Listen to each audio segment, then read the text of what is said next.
Hello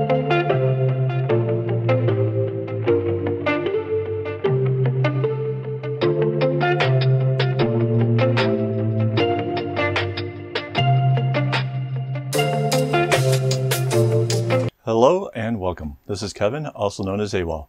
Today I'm going to address the straight edges of a bracelet.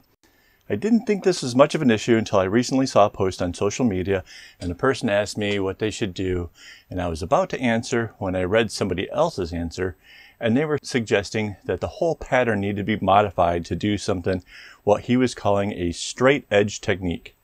I was baffled by this. I was like, what?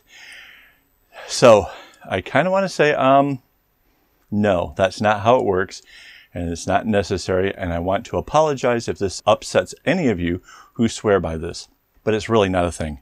I've been making bracelets since the 80s, and I've never altered a pattern to get a straight edge. So that video, a beginner sent in a work that they had created, and somebody with more experience remade it, and it came out better. End of story. Now, let's get into some methods that right out of the gate that'll give you a nice straight edge. First off, you want to have a clipboard. Now mind you, these kind of clipboards with this wiry thing, they don't hold very well, and when you're pulling the strings and trying to knot, you're going to want the clips that will hold it better. If you still want to use that board, it's fine, just add the clips like these to better secure your project. Now that you have it clipped well, the next step is to work in the area of your board. This is the golden area up here, and it is going to make all the difference. That said, the question may be how to stay in that area. Well, that's simple. As you continue to add rows of knots and are working downwards, you just slide your work up and reclip it. That's why the clips are so much better than, say, a safety pin or tape. Though with tape, you can just put down more tape, I suppose, but tape can leave a sticky residue on the fibers, and that makes your work become a dust magnet. So the clip is reusable, adjustable, and it doesn't leave any residue on your bracelet. Next is tension. And I know this is an unpopular answer because it requires practice, but tension is what really makes the bracelet stay straight. Now I understand people don't want to make chevrons until they've mastered it to where it comes out like really straight. So people dive into patterns that they found on the internet that are more complicated, and this is likely why they find tension so difficult. You see, once you master tension, then all the patterns that you can find will come out better. And the easiest way, I think, to do this is by practicing on the easy stuff until it becomes natural, and then it should turn out fine on the more difficult patterns. So now let's say you're working on something easy, or not, and you see it veering or curving just a bit. Just adjust it accordingly. You've probably seen me in my videos where I reach up and I give a little tug here or a little push there.